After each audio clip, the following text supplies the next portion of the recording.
Et Anne-Florie, c'est votre prénom, Anne-Florie. Quel joli prénom.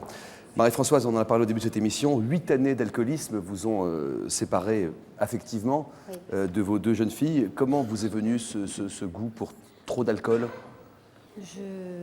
C'est pas venu d'un seul coup. Avec le père de mes enfants, nous buvions d'une façon excessive. Et lors de la séparation, là, c'est devenu la grosse dépendance. Ça vous était dans quel état? De somnolence, des envies de dormir. C'est un anesthésiant, un très bon somnifère. J'imagine, oui. Oui. Comment vous avez pris conscience de l'alcoolisme de votre maman, Anne-Florie? C'est ma sœur. C'est ma sœur. C'est plus âgée que vous? Oui, on a 6 ans d'écart. C'est ma sœur qui m'a expliqué Qu'est-ce qu'elle vous a dit? Qu'elle était malade, que si elle était comme ça, elle ne le voulait pas, mais qu'elle était malade. Vous aviez quel âge à ce moment-là quand elle vous a dit ça? J'avais 9 ans. Vous avez compris? Non. Qu'est-ce que vous pensiez, vous, à l'époque? Je pensais qu'elle le faisait exprès. Exprès contre vous? Peut-être pas forcément contre nous, mais peut-être histoire de se faire plaindre ou...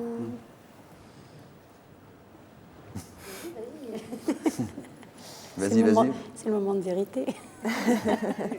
Non, mais ouais, non, je me suis pas rendu compte vraiment de la maladie. Pour moi, elle était fautive à 100%. Ce qui est très important, Anne-Florie, dans ce que vous dites, c'est que ça montre bien comment l'enfant prend à son compte ce qui se passe avec le parent. Vous pensiez que c'était parce qu'elle voulait vous embêter, parce qu'elle vous en voulait à vous. De là à passer, c'est de ma faute, si maman est comme ci ou comme ça, pas très loin. Il n'y a pas très loin. Et ça, c'est très très important. Mais je l'ai pensé aussi que c'était de ma pouvoir faute. se détacher de cette C'est votre culpabilité. faute? Oui. Ouais, parce que j'étais pas sympa avec elle. À partir de quel âge n'étiez pas sympa avec elle? Oh, l'adolescence, à partir du collège. Pas sympa.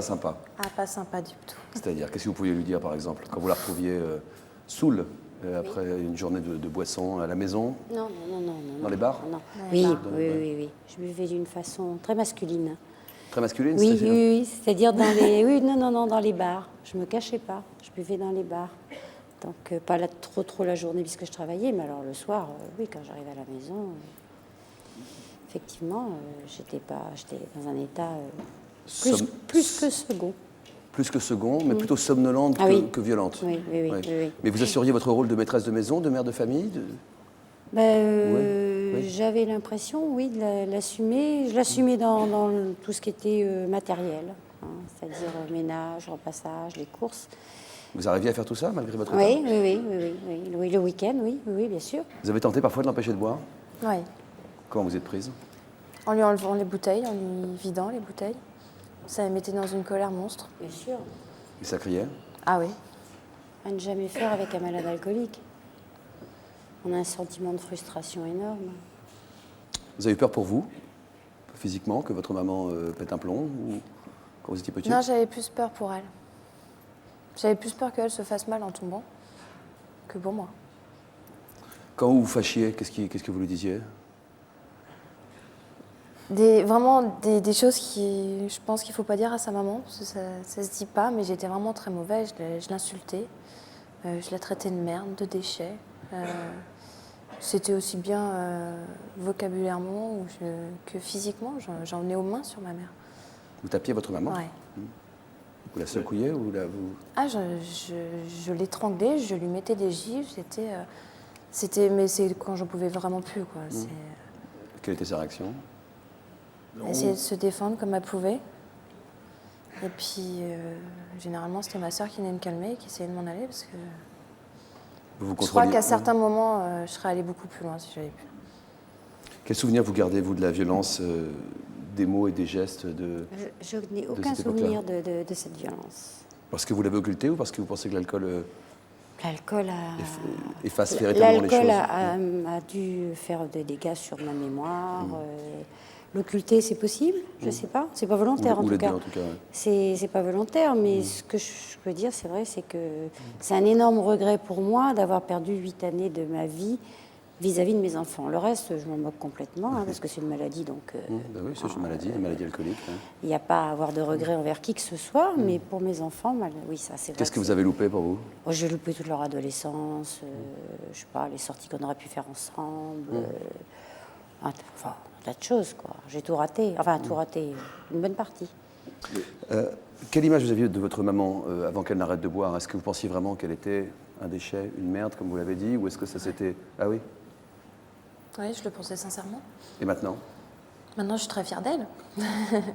Maintenant, c'est une maman formidable, on va dire. Mais non, avant... Ça a changé du tout au tout? Avant, j'avais pas du tout l'image d'une mère. C'était pas une mère pour moi. Mais même au début, quand j'ai arrêté l'alcool, ça a été... Elle a réellement compris la maladie en assistant très très régulièrement à des réunions au mouvement d'anciens buveurs vie libre. Et je crois que c'est ça aussi qui lui a beaucoup rendu service pour comprendre ce qui m'était arrivé. Qu'est-ce qui vous a décidé à aller dire stop, vous? J'en sais rien. Vous savez pas comment vous avez arrêté? Non, j'en Vous sais savez pas rien. pourquoi? Non, je sais pas ce que j'ai fait le dimanche de Pâques. Je ne peux pas vous dire si j'avais mes enfants ou pas. Un dimanche de Pâques, c'était? Ouais, non, j'ai arrêté le lundi, le lendemain. Bon, c'est sûr que ma fille aînée était à la maison puisqu'il y avait longtemps qu'elle allait plus chez son père. Anne-Fleury, je ne sais pas. Et donc le lundi, je me revois passer la journée dans mon lit, me réveiller de temps en temps en sueur et dire non, bah surtout tu ne te lèves pas parce que sinon tu vas encore picoler, quoi. Et puis le mardi, j'étais au travail. Et vous n'avez plus jamais bu? Ça a été terminé. Enfin, c'est pour l'instant terminé. Et parce que quand on est malade alcoolique, on le reste toute sa vie. Ouais. Oui, absolument. Potentiellement, je veux dire. Oui. Et vous avez arrêté et vous avez tenu à partir de ce moment-là? Oui. J'ai arrêté le 8 avril 1996 et voilà. Vous l'avez dit à vos enfants que vous arrêtiez définitivement? Non, je crois pas. Non, Vous êtes dit, ils verront bien? Oh, je crois, oui. Et vous avez vu, vous y avez cru dès le début? Pas du tout. Ouais. Pas du tout. Il nous a fallu minimum 6 mois, si ce n'est plus, pour vraiment y croire. Et pour que vos relations se transforment aussi?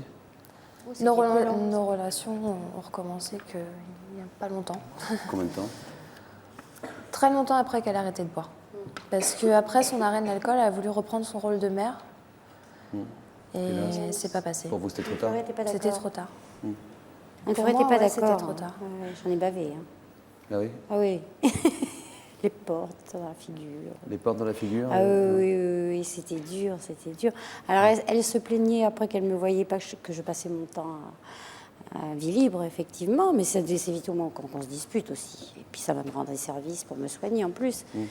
Mais bon, il est vrai qu'il y a eu des années encore de disputes après. Des années de disputes Ah oui, où vous refusiez toute autorité, quoi. Ah ouais, j'avais été habituée pendant X années à faire ce que je voulais, quand je voulais, à me débrouiller toute seule. Et c'est vrai que voir ma mère à me dire fais ci, fais ça, travaille à l'école, alors qu'elle m'avait jamais dit non. Vous n'aviez pas de mère à ce moment-là? Non, j'avais pas de mère et j'avais pas de père, donc Alors, ce que je j'avais trouve très aucune important, autorité. ce qui est intéressant, c'est le conflit qu'il y a eu après. Parce que ça a permis de passer à autre chose. C'est-à-dire que vous ne vous sentez pas coupable de ce que votre mère a fait ou pas fait, et votre mère, en revanche, a pu dire qu'elle avait de la culpabilité. Et ça, je crois que c'est très préservant, parce que sinon, les issues, c'est peut-être des fois les tentatives de suicide, les fugues graves, la mise en danger. Là, vous avez pu élaborer quelque chose, ce qui me paraît extrêmement important. Comment les liens se sont retissés, alors, finalement? Quand je suis partie de chez ma mère. Et là, Mais c'est récent, ça, quand même. Hein. Là, on a recommencé un petit peu, mais ça va vraiment mieux depuis que je suis partie. Oui, tout à fait. c'est-à-dire que vous avez une véritable relation mère-fille, maintenant? Ouais. Ouais. Elle vous lui demandez des conseils, vous lui demandez des petites choses, comme une fille peut demander à sa mère, vous lui faites confiance à nouveau, c'est ça que je veux dire? Ouais. Vous êtes heureuse aujourd'hui? Ah oui, parfaitement.